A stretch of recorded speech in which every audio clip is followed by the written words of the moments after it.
few days ago, it was clear that the price of fuel will go up. The increase was triggered after the product's depot price was increased from 138 naira 62 kobo to 151 naira 56 kobo. According to an internal memo from the Pipelines and Product Marketing Company, PPMC, the president yesterday was saying that Nigerians should expect a further increase in the price of petrol, saying people would pay more as soon as the price of crude oil in the international market recovers. He also justified the latest increase in electricity tariff, which has raised so much dust in the polity.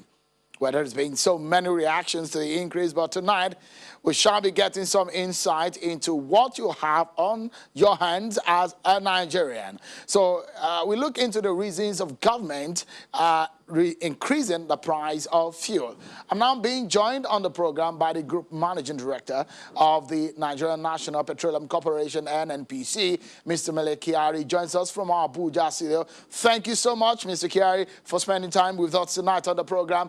And I want to say, I know it's a very difficult time, but apart from the president, who said he's concerned with a hike in the price of fuel, another person would be the Minister of State for Petroleum, who is also concerned about this, and of course, yourself. But let's begin by getting to know how have you been contending with a barrage of criticisms from all and sundry, because this matter strikes at the core of the Nigerian people.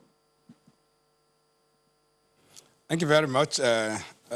What we must understand is that criticism, where is it coming from? I think that's the question that you need to ask.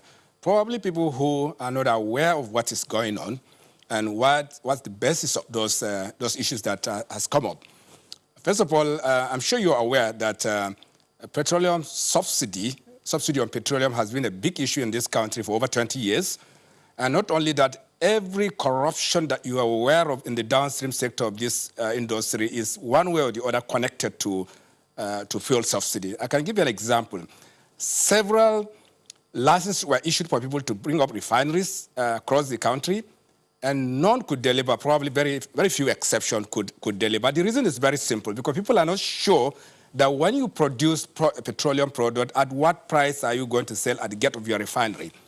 And because we know that those prices are not market determined, and that we know that there will be a subsidy element in it, everybody staggers to deliver on this.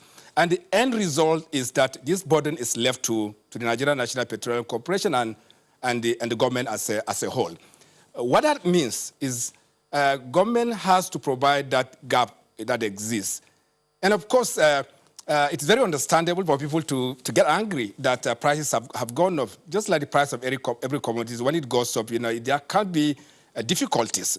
There can be challenges that people will naturally face. But once prices go up, the other natural thing that must happen is that your income needs to increase so that you are able to procure the things that are now delivered at higher prices. You can't do this anywhere in the world if there is no productivity. And there will be no productivity except there is growth in infrastructural development, industries are able to work, and therefore there's a connection between production and consumption. What subsidy does is to remove that connection, and people are literally saying smoking cigarette and expecting results. And it requires courage to make this decision. I can share this with you. Only a Buhari regime can make this decision. The reason is very, very simple.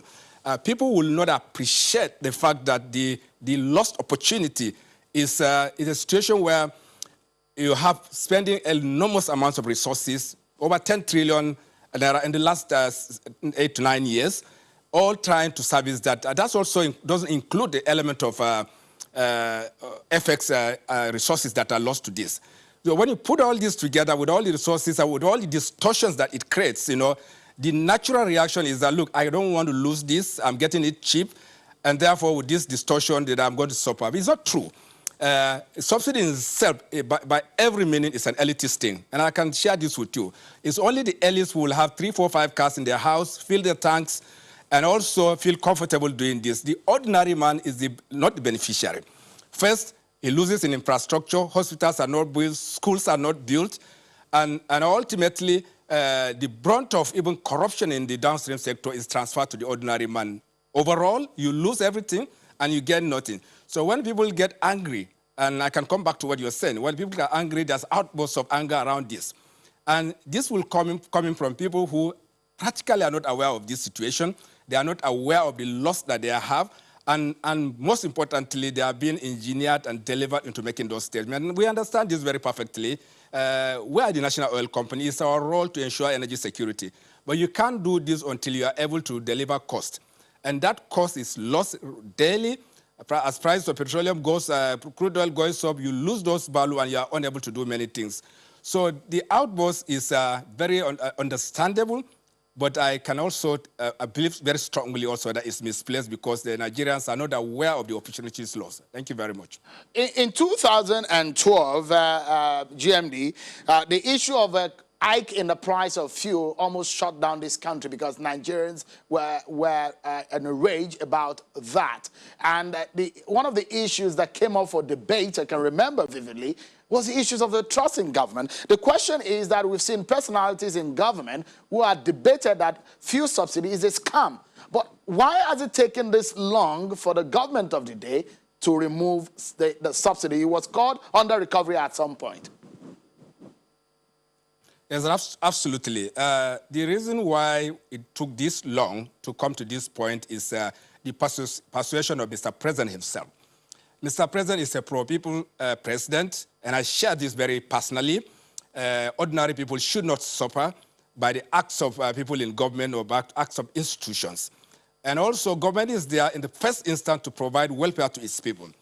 And this cannot be delivered except government intervenes.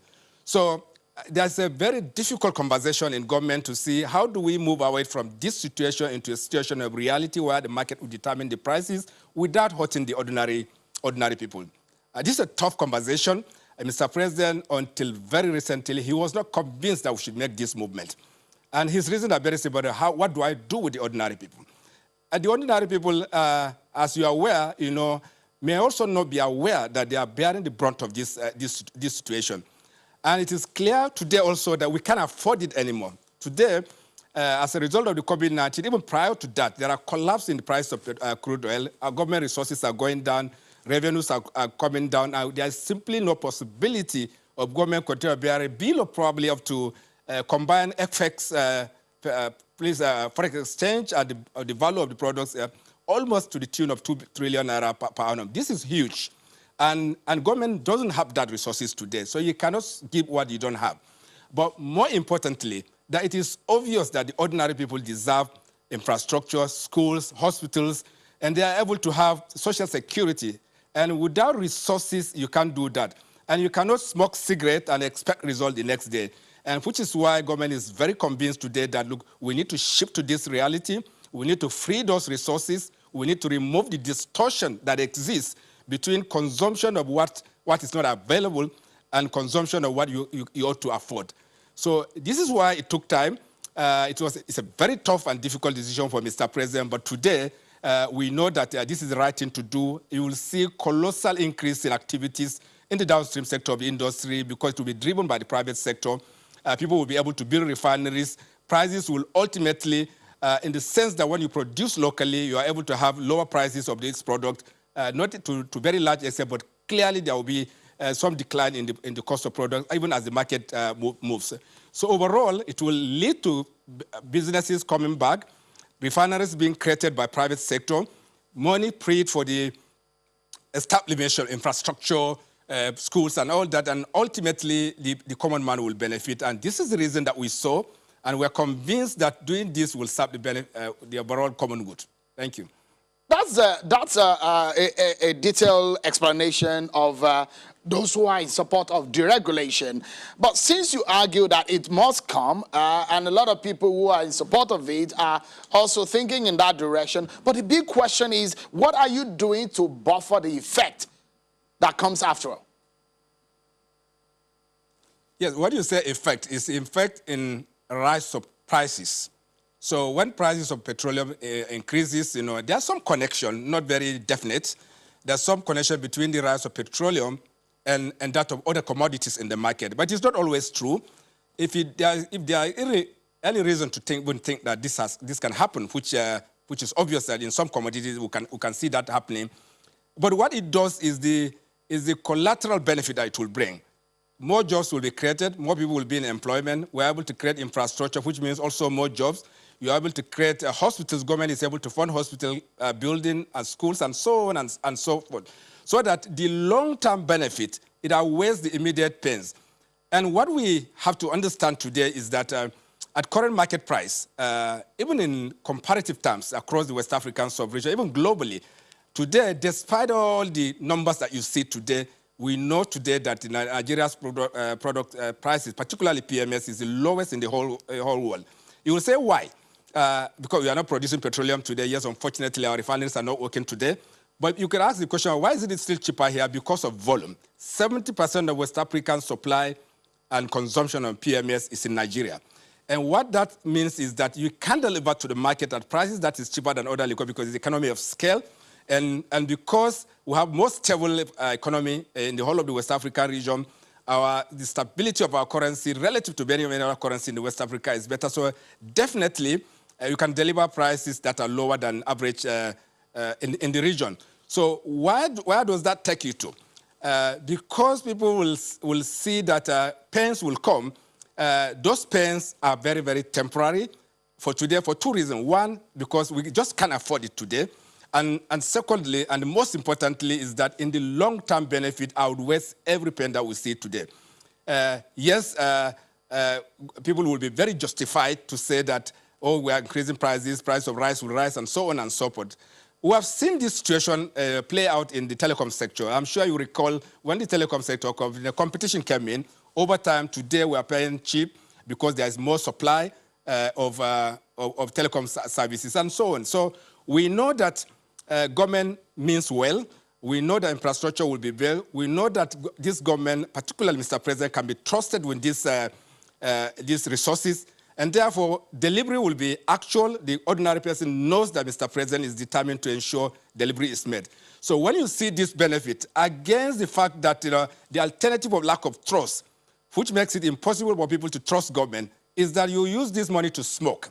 I don't think anyone will argue with the fact that smoking cigarette is not a good business and you ultimately lose.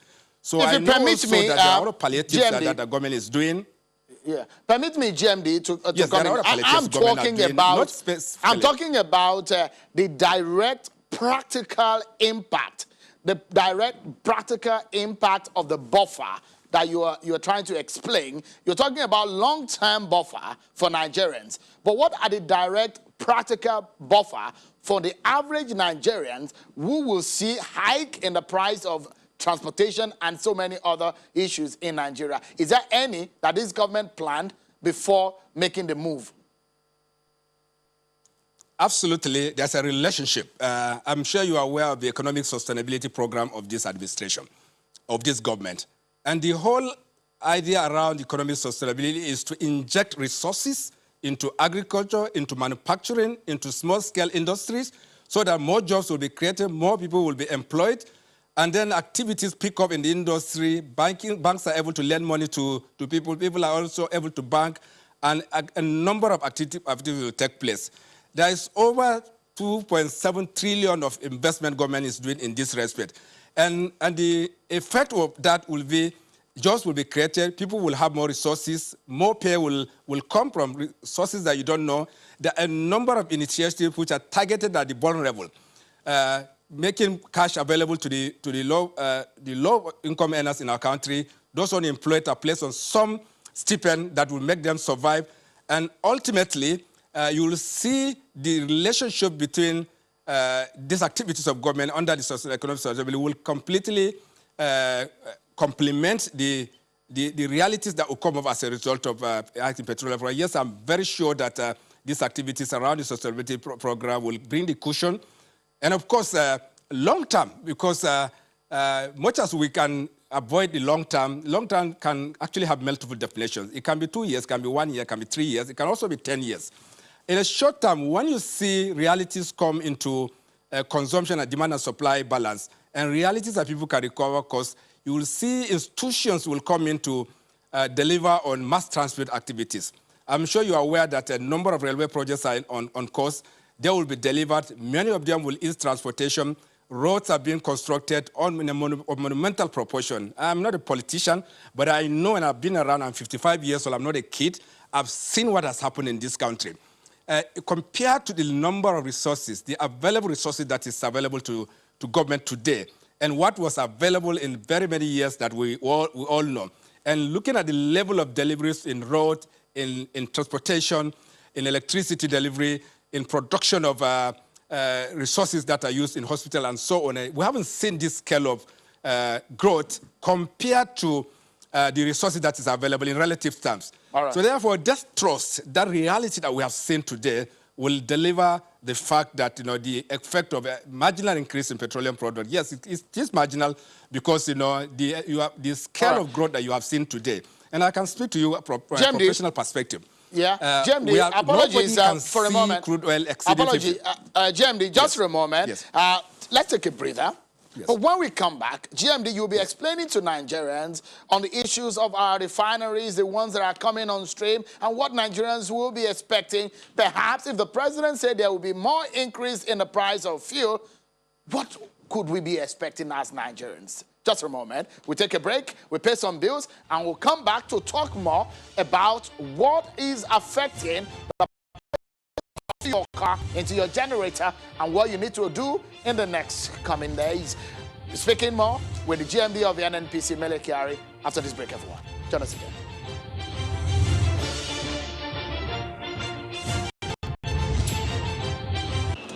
I call the world's largest airport. I call the world's largest single-train refinery. I call the world's largest sports event. With over 300 million users, we have journeyed across the world as the largest air conditioning manufacturer to bring Nigeria the most dependable technology, powerful, and yet a comfortable cooling performance. We cool the world. Now we cool Nigeria. Green.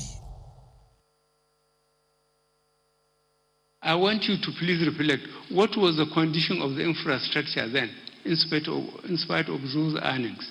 The roads, the rail is dead, and there was no power. Up to now, there is no power. Where did the money go? When we came, we were faced with half the production, one side of the production, one side of the money we are getting, and with all these challenges, security, economy, and fighting corruption. So please encourage your friends, the elite, to reflect on what this administration has done, what APC has done, and what we have achieved.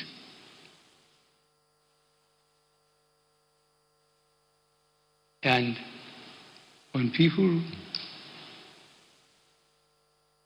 outside the country talk of Nigeria, you see, yes, the most corrupt country in the world. One, I'm doing my best. God has given me two chances. The first one, when I tried the way I thought I was a young man in uniform, collected the governors, the ministers, the president, put them in Kirikiri and other places, and said they were guilty until they can prove themselves innocent. Put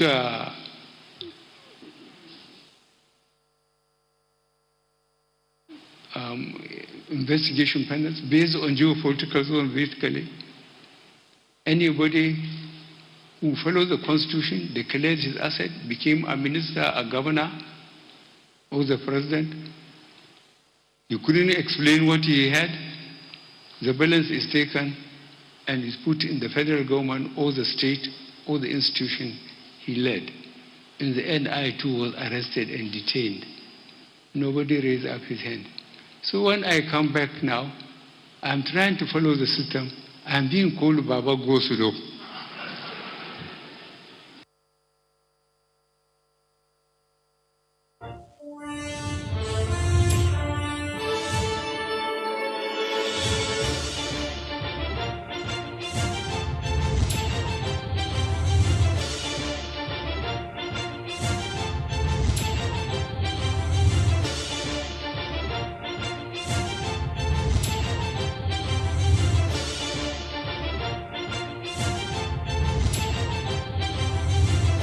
Welcome back, everyone. Let's get back to the conversation about the issue of the hike in the price of fuel.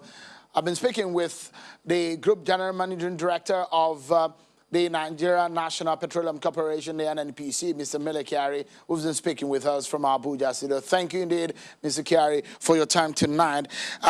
Let me get your view on what has also been a cause of concern to a lot of Nigerians. And I'd like to know, at what exchange rate did you use to determine the current price? Yes, as you're aware, there are two windows for exchange rate in the central bank system. And today, for all purpose, we are using this 390 to the naira to the dollar window for the computation of that. By the way, that's also not the window that you find in the streets, so people have the temptation of referring to that exchange rate. So what we use is the interbank rate, which is 390. And of course, as you're aware, also that changes every day. And we have a frozen average that we are advised by Central Bank of Nigeria for the purpose of those conversion. Yes, there is an advisory from the CBN that enables us to make those computations. How can then the private Nigerian import petrol when CBN is rationing the FX? Rationing today, yes, is correct. There may be some challenges around FX availability, but I'm aware because I'm part of the Mr. President's Economic Sustainability team, and I'm aware there are a number of initiatives that are in place to ensure that FX liquidity is increased. And that, of course, comes from only two sources. One is from the sale of petroleum, which we, as we're all aware, is critically challenged today. The second is inflow from foreign sources. This can be loans. It can also be direct transfers from Nigerians who are living outside the countries. And I'm sorry, I just forgot, there's a third window of it. You know, when you export, there are a number of commodities that are exported today in the country, and that also have the literal value of bringing back FX into the market. Overall, because the CBN coordinates the access to FX, you know, with the availability of FX that from the sources that I have mentioned, I know that we are engaging in the industry and also with the Central Bank of Nigeria to create a window where oil marketing companies will have access to FX. That is not in place today, but I can confirm to you that there's an ongoing process.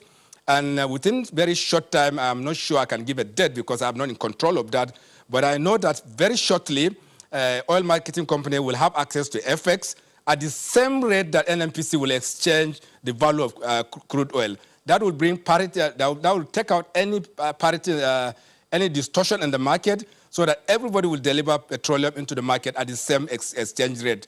Yes, I can confirm to you that the oil market will have access to FX. It will not be the street exchange rate if that is your concern. That street exchange is something different, and I'm not sure that's what we're talking about. Thank you. Oh, in this sense, looking at the pricing template, which of course one of the components is the fact that it depends on the global price of crude. What is the protection of the average Nigerian from exchange rate fluctuations? Exchange rate, let me repeat, the sake of being repetitive, is that the FX range functionality is within the purview of the Central Bank of Nigeria. That means the central bank can guarantee stability of the value of the of foreign exchange, of naira exchange to the US dollar. So I don't think there's any concern around this. You have seen the growth or the changes to the value of the naira over a period of time. It's very predictable. You can see it coming. And also, it's not in quantums that are worrisome. So to that extent, you know, growth in the value of the dollar against the naira will be a factor in determining the price of petroleum. But if you know how the petroleum works, is that you are buying in metric tons, you are selling in liters. And when you spread it to liters, the effect of the FX is not significant. For instance, if you have a 10 naira increase, a change to the value of the naira, and I'm very sure that the collateral increase in the cost of petroleum will probably be in kobos. It will not be even in naira. So there isn't much of a challenge, you know, except it gets to an exponential level. And with the things that are going on, with the production activities that are going on across the economic landscape, with the chances and the possibility that foreign exchange will come into this country, I do not see any further escalation in the value of the dollar against the naira. So to that extent, you know, much as I'm not a soothsayer, but I don't see any chance that FX rates will come to a level that will have collateral and huge impact on the value of petroleum. Therefore, the ordinary man, to the extent of the FX regime, will be clearly very moderately protected from those hikes. I have a few more questions for you, GMD. In the few minutes that we have left, let me quickly move into the issue of the refineries. You've spent so much money on fixing the Nigerian refineries, but presently, tell Nigerians how many barrels of crude do we produce from those refineries? Yes, first, all the 4 refineries in 3 locations are on shutdown. Completely very deliberate decision to shut it down. Because for 2 reasons. One is delivery of crude oil into these refineries is completely challenged because the pipeline network is completely compromised by vandals, by all kinds of people who will not allow us to operate this pipeline. That means you are not able to deliver crude oil to this refinery effectively to the maximum of their capacity.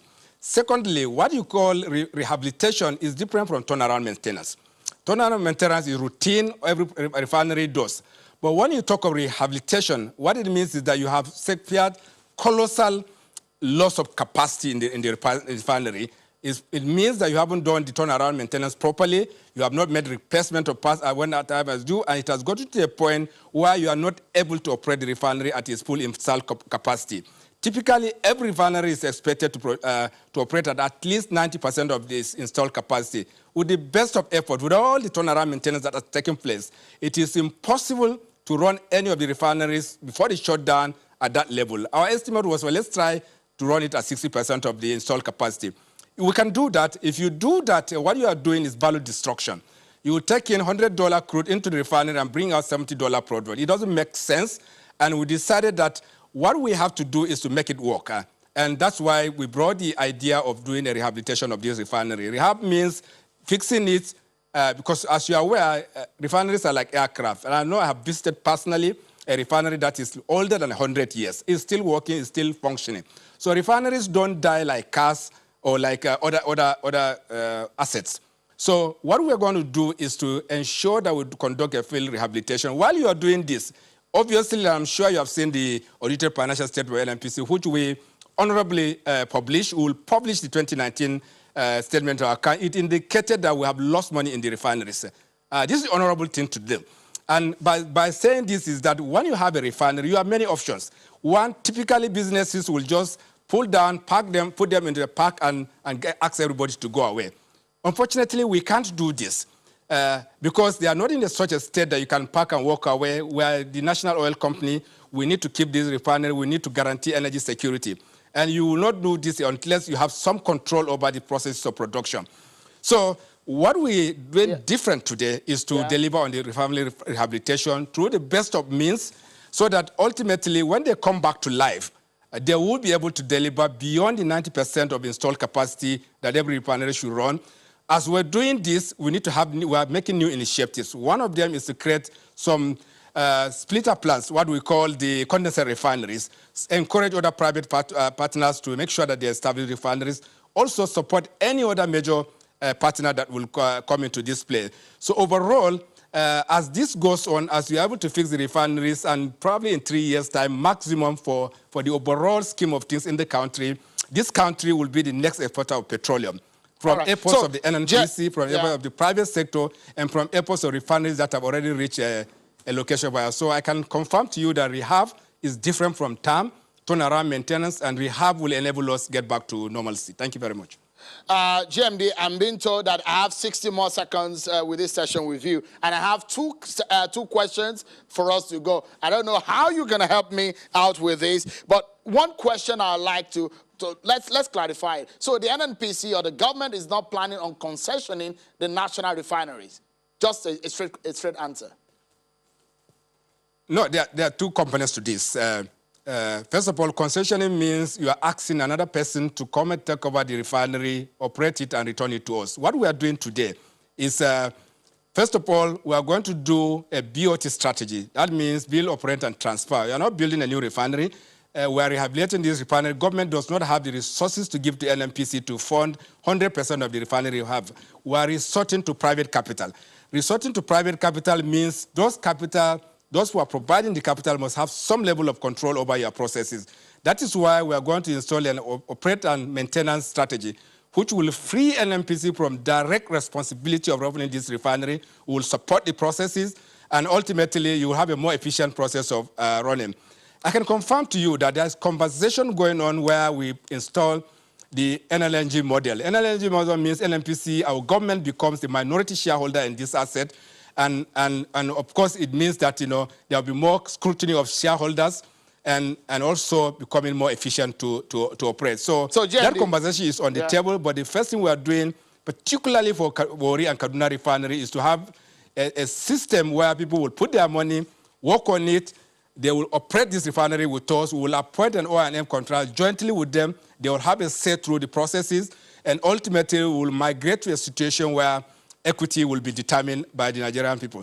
And that is also going on. I'm sure you're aware of what's going on in the petroleum industry bill legislation, and we'll get to that point. Thank you. All right. GMD, I just have a few seconds to go, and yet I have two questions. The question I have here with you is the fact that since the industry has been deregulated, would you still keep Petroleum Equalization Fund?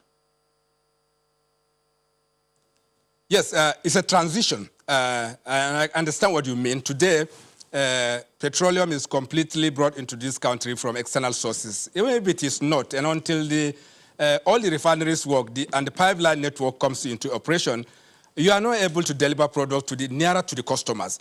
It means you must use trucks today to deliver product to different destinations in the country, except the Lagos area. You are sure that when you deliver product to locations outside 200 kilometers of the ports, there will be additional costs. And as you are trying to come into a deregulated environment, you do need a transition where the net effect, you are not selling at the same price all over the place, but you are also doing a transition to make sure that the complete market situation comes to play. There's a requirement of legislation to take out the PEF. You won't do this until the PIB comes into play, and this will be part of the process so that ultimately you are able to come into full market situation. The only thing that is left today is the bridging cost which you are apparently referring to. This bridging cost will be taken out as soon as the full deregulation of the sector is done in the form of amending the legislation, enabling legislation. I know and I'm aware that those things will be managed. Consumers will not be unnecessarily exposed. There wouldn't be significant disparity of prices across the country, but there will be market-driven prices. And this doesn't translate to subsidy. It means that there's a responsibility to manage those prices through the actions of the PPPRA and what PEF is doing. Yes, over time, this will vanish, and of course, it is not for today. Thank you. GMD, we have 20 seconds for your final word, and that final word will be on the update on oil exploration in the north. What is the update? Just in 30 seconds. As a matter of fact, we have found significant oil in the Benue Trough. There are potentials for finding oil in other basins of the country, in the Chad Basin and the Anambra platform. And that will add to our reserves. The target of reserve will be met. And ultimately, product will become easier to, and within easy reach of consumers. And that situation is completely very pleasant. And I'm sure that at the right time, we'll make the appropriate announcement on the basis of the law. On the pace of it, and I can confirm to you that we have found significant oil in the Benue Trough. Thank you very much. The GMD of the NNPC, Mr. Melekiari, thank you so much. So much to talk about, but there isn't much time tonight. Thank you. I hope that at some point we might be able to exhaust some of our concerns and questions. Thank you so much indeed. I appreciate your time here. Thank you very much also. Thank you. Appreciate it. Thank you.